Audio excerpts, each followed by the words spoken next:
The snow crunched under my boots. Each step a rebellion against the life I'd promised to live. I was running from a diamond ring that felt like a shackle. From a church filled with expectant faces. From a future I didn't choose. Deep in the Oregon wilderness, where the pines whispered secrets and the cold bit through my jacket, I found her. Her name was Riley. And she was everything I wasn't: wild, unapologetic, free. At 28, she had a fire in her hazel eyes that could melt the frost off the trees. I was 32, engaged to a man I didn't love, bound by expectations heavier than the ring on my finger. My name is Elise, and this is the story of how I broke and how I was rebuilt. The cold storage cabin loomed ahead, a relic of some forgotten logger's dream, its wooden walls sagging under years of neglect. Riley had found it months ago, she said. A place to escape when the world got too loud. She stood in the doorway now, her silhouette framed by the dim glow of a lantern inside, her auburn hair catching the last of the twilight. "You made it," she said, her voice low, like she wasn't sure I would. I hadn't planned to come. I was supposed to be at a dress fitting, smiling for my fiancé's mother, nodding along to plans for a wedding I dreaded. But last night, after another dinner where I choked on polite conversation, I grabbed my keys and driven north. No map, no plan, just a pull in my chest that led me to Riley. "You're shaking," she said, stepping closer. Her hands found mine, warm despite the freezing air. I wanted to tell her everything: how I'd lied to everyone, how I'd worn the ring for 2 years without ever feeling it belonged to me, how I'd met her at that dive bar 6 months ago and hadn't stopped thinking of her since. But the words caught in my throat, frozen like the ground beneath us. "Elise," she whispered, her breath visible in the cold. "Why are you here?" I didn't answer. Couldn't. Instead, I let her pull me inside the cabin, where the air smelled of pine and old metal. The cold storage was sparsely cot, table, a lantern casting shadows on the walls. But with Riley, it felt like a sanctuary. She didn't ask again. She just held me, her arms strong and sure. And for the first time in years, I didn't feel like I was suffocating. We'd met by chance, or maybe fate, at a bar in Portland. I was there with coworkers, pretending to laugh at their stories, when Riley walked in. She was all leather jacket and confidence, ordering a whiskey neat and catching my eye across the room. We talked for hours that night, about nothing and everything: music, dreams, the way the city lights looked from the waterfront. She was a photographer, always chasing the perfect shot, always moving. I was a paralegal, tied to a desk and a life I didn't want. By the end of the night, I knew I was in trouble. The next morning, I'd gone back to my fiancé, Mark. He was kind, steady, everything my family wanted for me. But his touch never set me alight. Not like Riley's glance across a crowded room. I told myself it was a phase, a fleeting crush. But every time Riley texted, every time we met for coffee or a late-night drive, the lie unraveled a little more. Now, in the cabin, Riley sat across from me on the cot, her knees brushing mine. "You don't have to talk," she said. "But I'm here." Her voice was soft, but there was a challenge in it, like she knew I was standing on the edge of something irreversible. I looked at the ring on my finger, glinting in the lantern light. Mark had proposed in front of our families, all smiles and applause. I'd said yes because it was expected, because I didn't know how to say no. But here, with Riley, I felt the weight of that choice. "I don't love him," I said finally, the words tearing free like a confession. "I never did." Riley didn't flinch. She just nodded, like she'd known all along. Then why are you wearing that ring? I laughed, bitter and sharp. Because it's easier. Because my mom cried when I got engaged. Because my dad said he was proud of me for the first time in years. Because I didn't know who I was without their approval. She leaned forward, her hands on my knees now, grounding me. And who are you now, Elise? I didn't have an answer. Not yet. But as the snow fell outside, sealing us in this moment, I knew I couldn't go back to the life I'd left. Riley was a storm, and I was caught in it, willingly. The night stretched on, and we talked about her childhood in Montana, about my years stifled by expectations, about the way the world seemed to shift when we were together. She told me about the first time she realized she loved women, how it felt like coming up for air after years underwater. I told her about the guilt that gnawed at me, the fear of what my family would say if they knew why I'd run. By dawn, the snow had buried the cabin's door, trapping us inside. Riley didn't seem to mind. She built a fire in the small hearth, and we sat shoulder to shoulder, watching the flames. You don't have to decide everything now, she said. But you can't keep running from yourself. I looked at her, at the way the firelight danced in her eyes, and felt something shift inside me. For the first time, I let myself imagine a life where I wasn't pretending. A life with her. But the ring still weighed heavy on my finger, a reminder of the promises I'd made, and the ones I was about to break.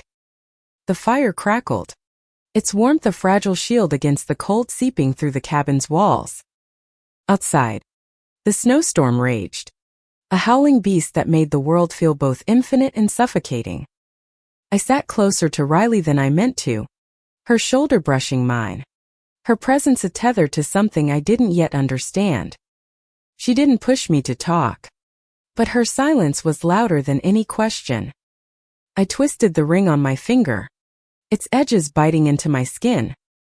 I don't know how to do this, I said finally, my voice barely above a whisper. How to be me.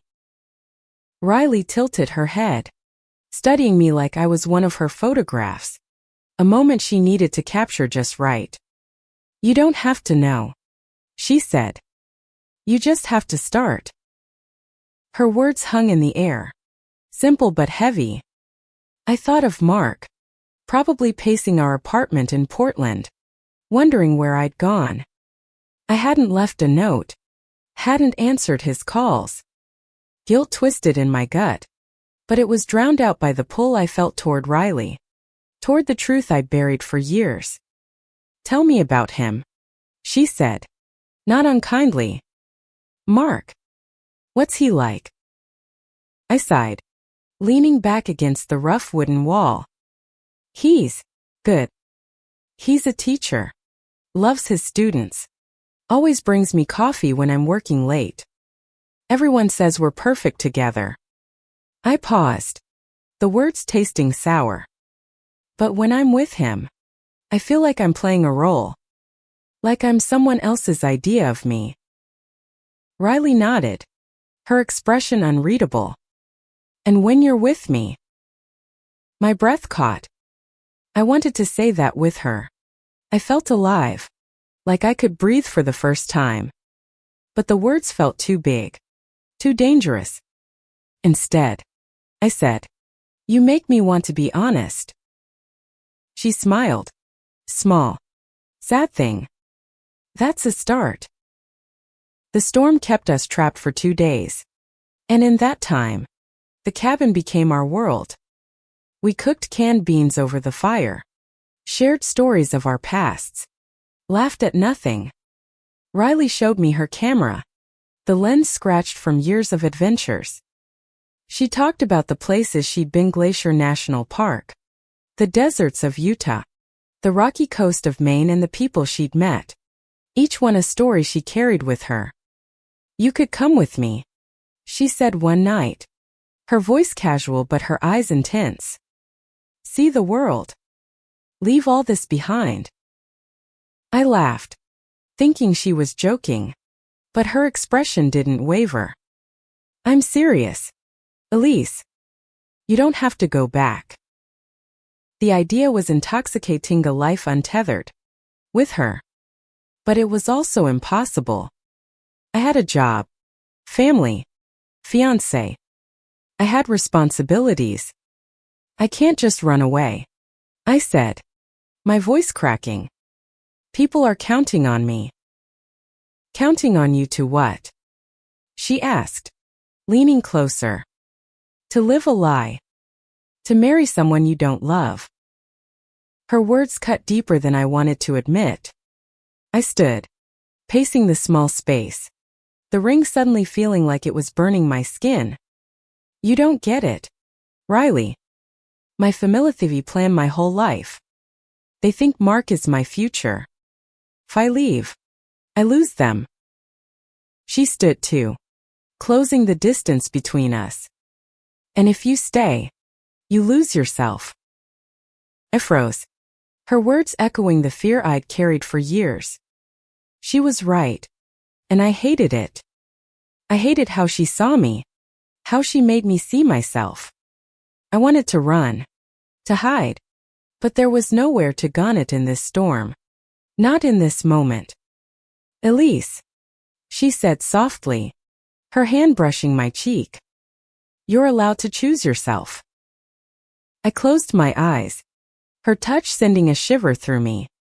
I wanted to lean into it, to let go of everything holding me back. But the ring was still there, a cold reminder of the life I'd promised. I stepped back, my heart pounding. I need time, I said, barely audible. Riley didn't push. She just nodded, her hand falling to her side. I'm not going anywhere. That night, I lay on the cot, Riley on the floor beside me, her breathing steady in the dark. I stared at the ceiling, tracing the cracks in the wood, my mind racing. I thought of my mother's voice, telling me how lucky I was to have Mark. I thought of my father's proud smile at the engagement party. And I thought of Riley, her wild heart beating so close to mine. By the third day, the storm had calmed, and we dug our way out of the cabin. The world outside was a sea of white, the trees heavy with snow. Riley stood in the sunlight, her breath visible, her camera in hand. Come here, she said, waving me over. She positioned me against a tree, the bark rough against my back. Look at me, she said, raising the camera. I tried to smile, but it felt forced. She lowered the lens, her expression soft. Not like that. Just be you. I didn't know what that meant. Not really. But as she snapped the photo, I felt something shift, a crack in the wall I'd built around myself. For the first time, I wondered if I could be enough, just as I was. The snow glittered under the morning sun, a pristine blanket that made the wilderness feel both vast and intimate. Riley and I trudged through it, our boots sinking with each step, heading toward a frozen creek she'd promised was worth the hike. My phone, buried in my pocket, had no signal out here. And for once, I didn't care. Riley walked ahead, her camera slung around her neck, her steps sure despite the uneven ground. You ever think about what makes a place home? She asked, glancing back at me. I tugged my scarf tighter, the cold biting my cheeks. Home's supposed to be where you feel safe, right? Where you belong. My voice faltered. I don't know if I've ever had that. She stopped, turning to face me. You could.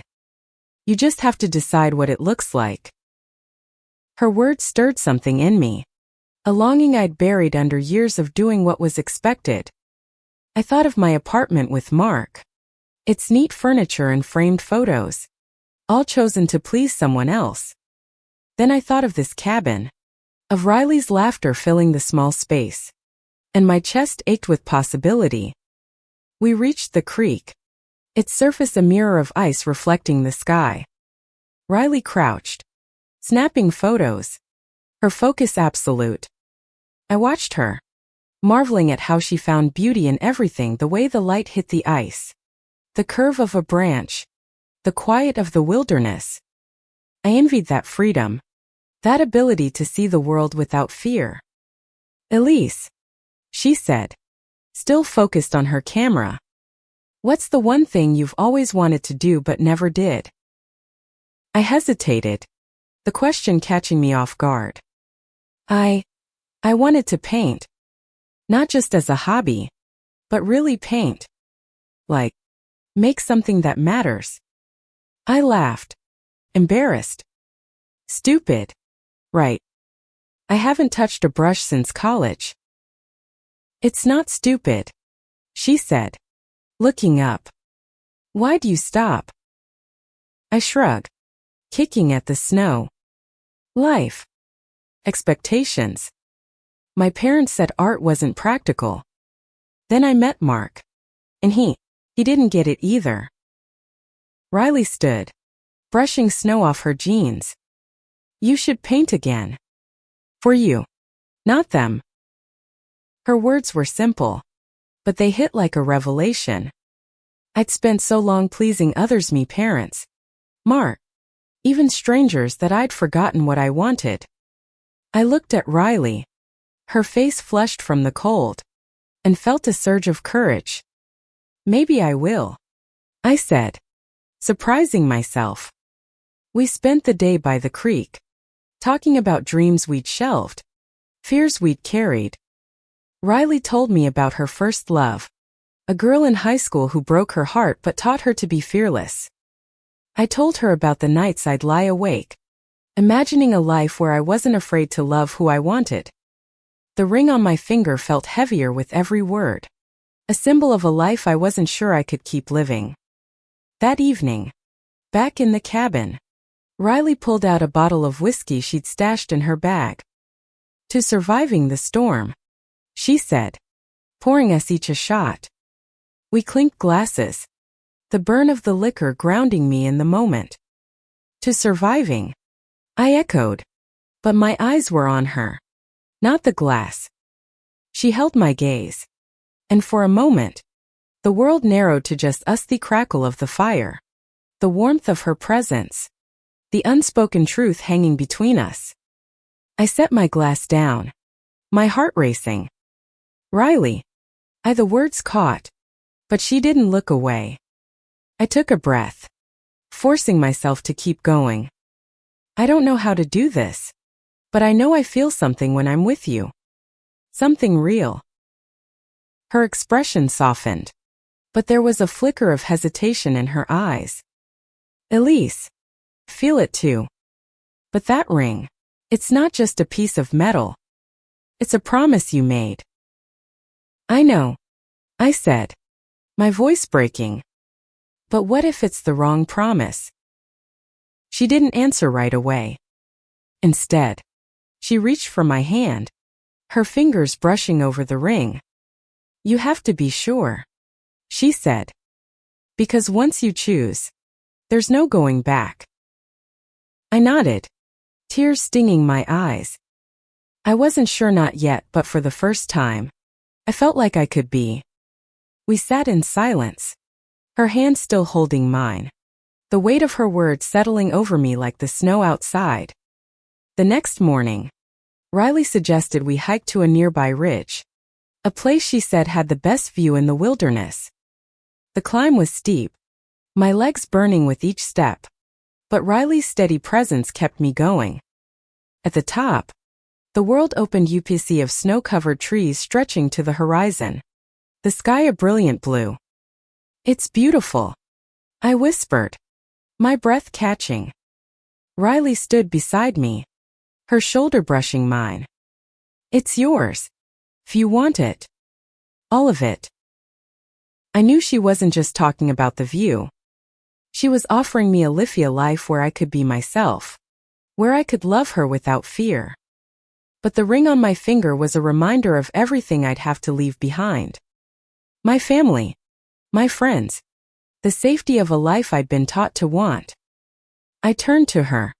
My heart pounding. Riley. I'm scared. She smiled. Soft and sure. Good.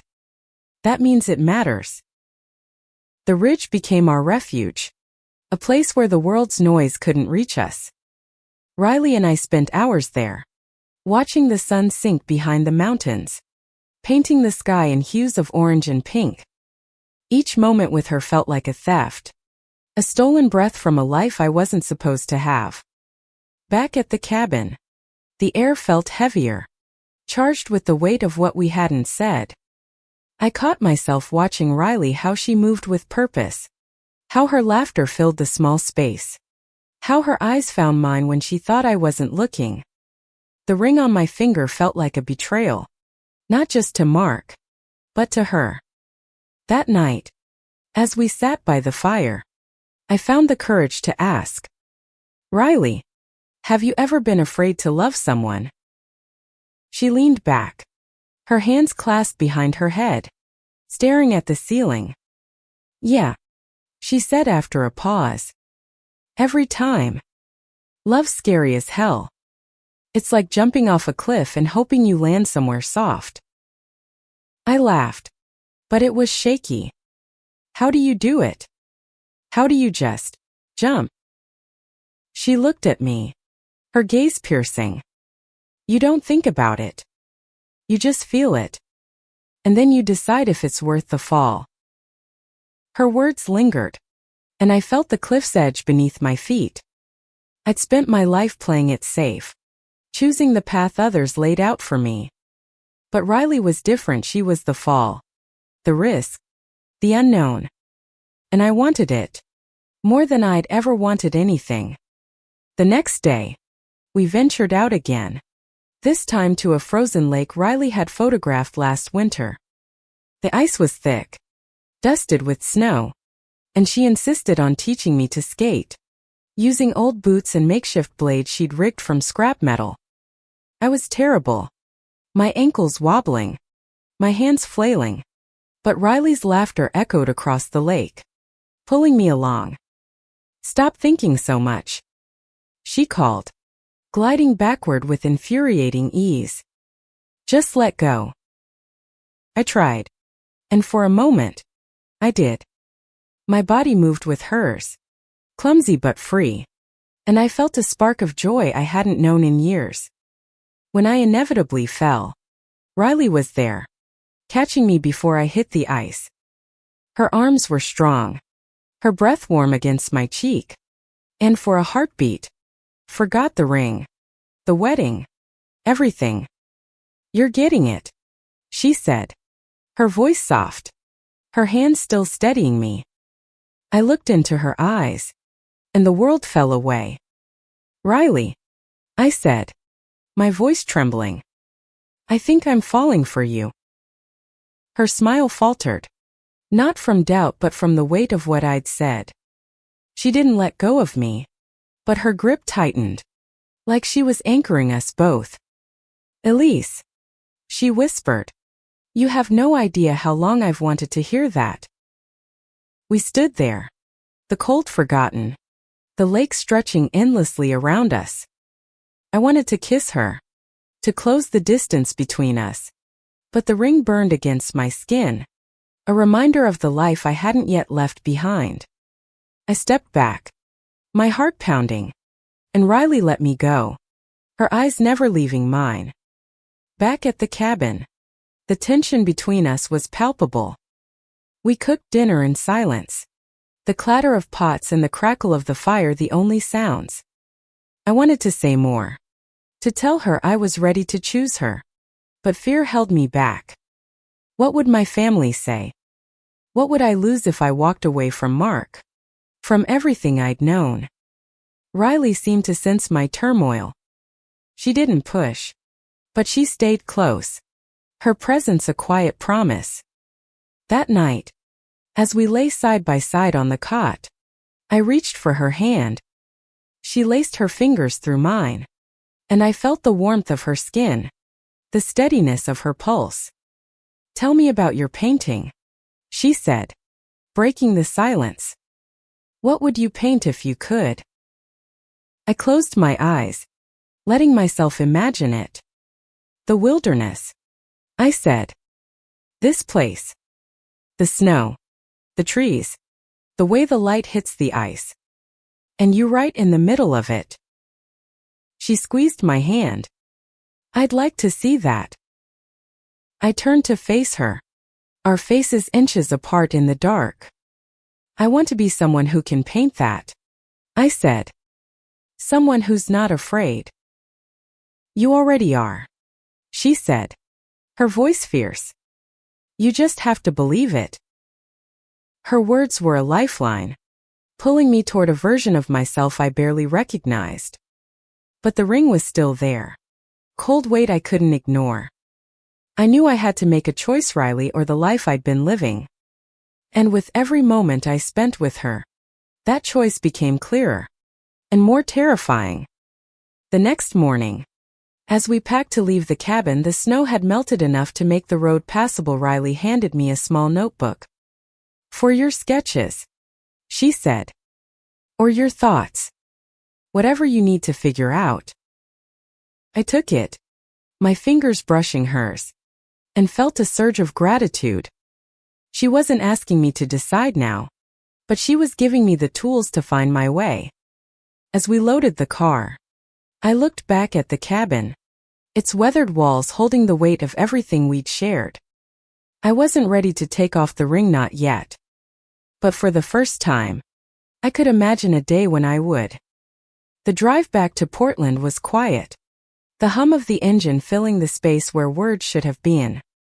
Riley's hands gripped the wheel, her eyes fixed on the road, but I could feel her glancing at me, waiting for something I wasn't ready to give.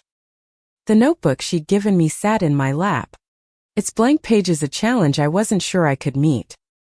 Back in the city, reality crashed in like a wave. My phone, finally in range, buzzed with missed calls and texts. Mark, my mom, my sister, all asking where I was. I stared at the screen, my thumb hovering over Mark's name. I'd been gone 5 days, and I hadn't told anyone where I was going. Guilt gnawed at me, but so did the memory of Riley's hand in mine, her voice telling me I was enough. "You don't have to go back," Riley said as we pulled into a gas station just outside the city. She leaned against the car, her breath visible in the cold morning air. "You could stay with me. Figure things out." I wanted to say yes, to climb back into her world and never leave. But the ring on my finger felt like a chain, tying me to a life I hadn't chosen but couldn't yet escape. "I need to see him," I said, my voice barely audible. "I owe him that." Riley nodded, her jaw tight. "I get it. But don't let him make you feel like you owe him your life."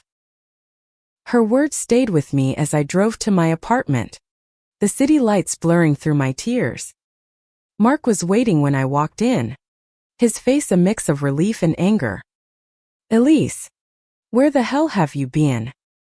he asked, his voice sharp. I was worried sick. "I'm sorry," I said, and I meant it. I sat on the couch, the ring glinting under the living room light, and told him half-truths about needing space, about getting lost in the wilderness. I couldn't tell him about Riley. Not yet. The words felt too raw, too real. Mark softened, his hand reaching for mine. "I know you're stressed about the wedding," he said. "We can slow things down. Take a break if you need it." His kindness made it worse. He was offering me an out, but not the one I needed. I looked at him, at the man everyone thought was perfect for me, and felt nothing but emptiness. "I don't know what I need," I lied, because the truth was too big to say. That night, I couldn't sleep. I slipped out of bed and opened Riley's notebook, sketching the outline of the cabin. The snow. Her silhouette against the firelight. Each stroke of the pencil felt like a step toward myself. A reclaiming of something I'd lost. By dawn, I had a page full of sketches, rough, imperfect, but mine. I met Riley the next day at a coffee shop, the notebook tucked under my arm. She smiled when she saw it, her eyes lighting up. "You started," she said, flipping through the pages.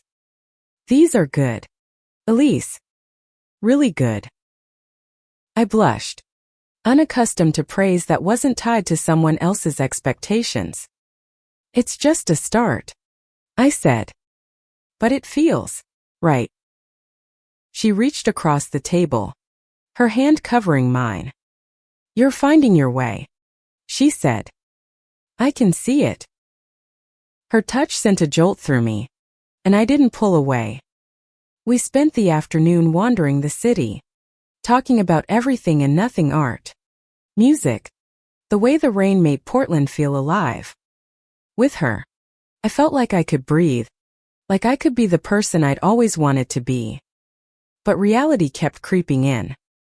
My mom called, asking about wedding plans, her voice bright with excitement.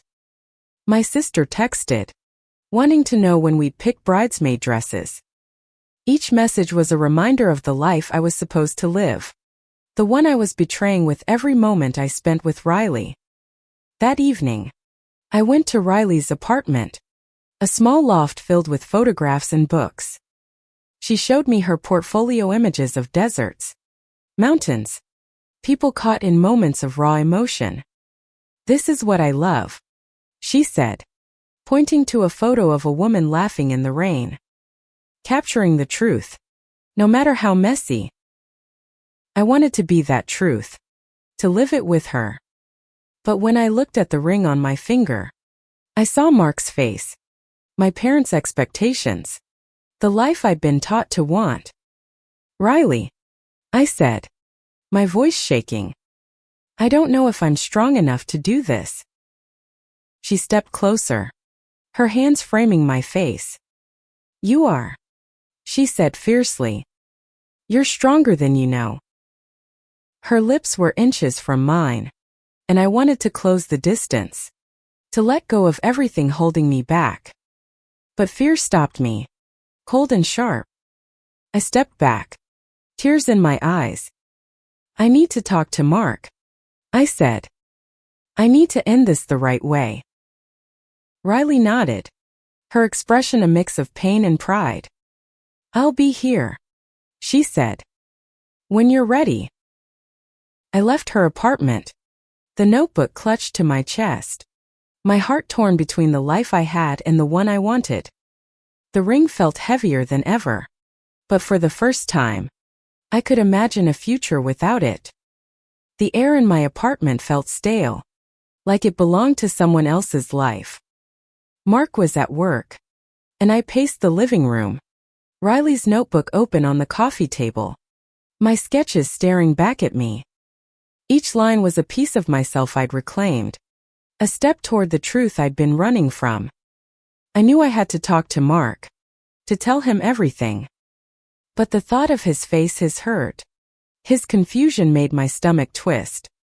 I'd spent years convincing myself I could love him, that I could be the woman he deserved. But Riley had shown me a different path, one where I could be myself, no matter how messy or uncertain. I sat down, pulling the ring off my finger for the first time in 2 years.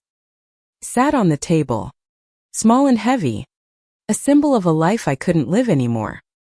I picked up my phone and texted Riley, "I'm going to do it. Tonight." Her reply came instantly, "I'm proud of you. I'm here." When Mark came home, I was waiting on the couch, the ring in my hand. He froze in the doorway, his eyes flicking from my face to the ring. "Elise, what's going on?" he asked, his voice tight. I took a deep breath, my heart pounding. "Mark, I need to tell you something. I can't marry you." His face crumpled, and I felt a pang of guilt so sharp it took my breath away. "What do you mean?" he asked, stepping closer. "Is this about the wedding stress? We can work through it, Elise. We always do." I shook my head, tears stinging my eyes. "It's not about the wedding. It's about me. I've been lying to you, to myself. I don't love you the way you deserve, and I can't keep pretending." He sat down heavily, his hands clasped between his knees. "Is there someone else?" he asked, his voice barely above a whisper. I hesitated, then nodded. "Her name is Riley. I met her months ago, and she's made me realize who I am, who I've always been." The silence that followed was deafening. Mark stared at the floor, his jaw tight, and I braced myself for anger, for accusations. But when he looked up, his eyes were filled with hurt, not rage. "You're gay," he said. Not a question but a realization. "I think so," I said, my voice trembling. "I'm still figuring it out. But I know I can't be with you.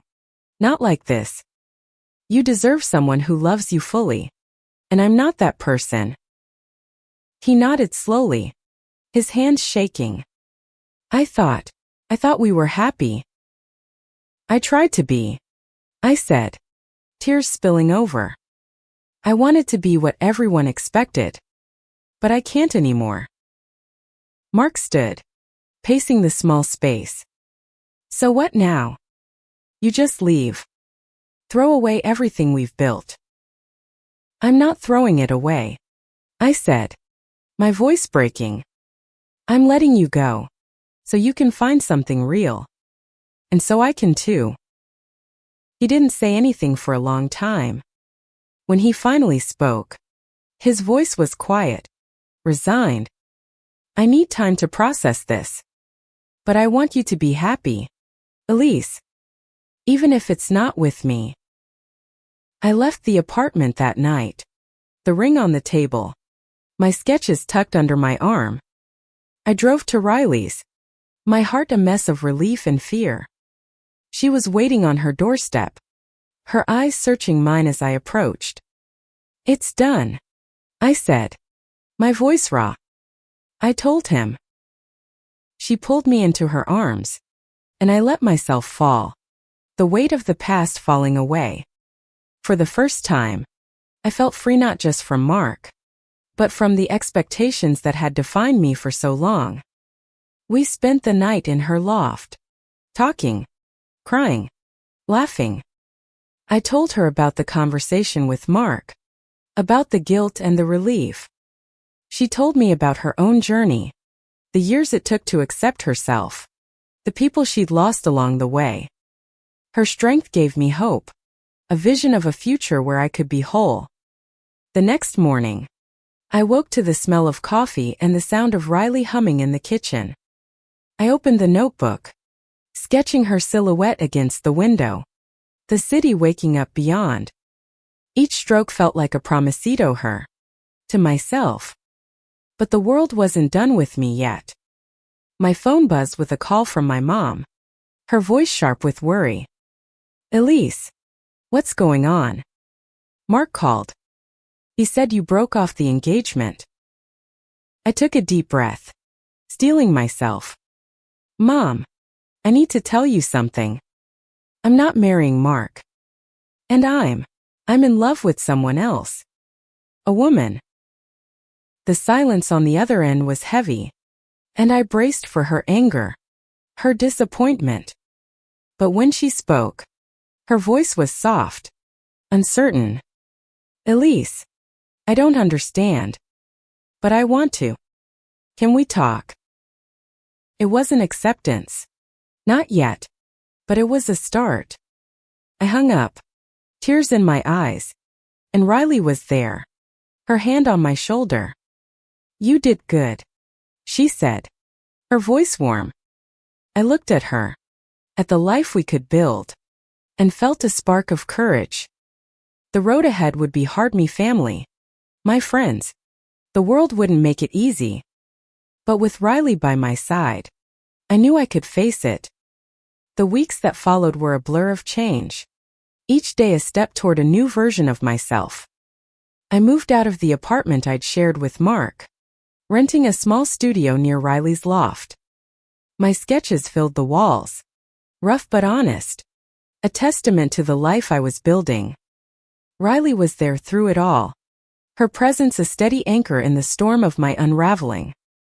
My family was a harder hurdle. My mom wanted to understand, but her questions were laced with confusion, sometimes hurt. "How long have you known?" she asked one afternoon over coffee, her hands wrapped tightly around her mug. "Why didn't you tell us?" "I didn't know," I said honestly. "Not fully.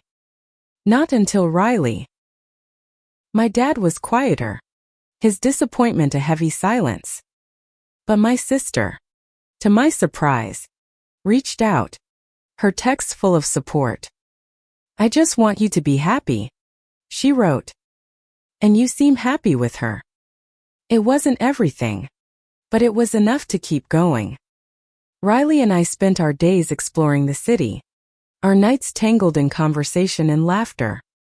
She took me to art galleries, encouraging me to pick up a brush again.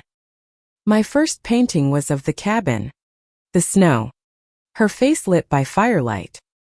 It wasn't perfect, but it was mine. And when Riley saw it, her smile was brighter than the sun.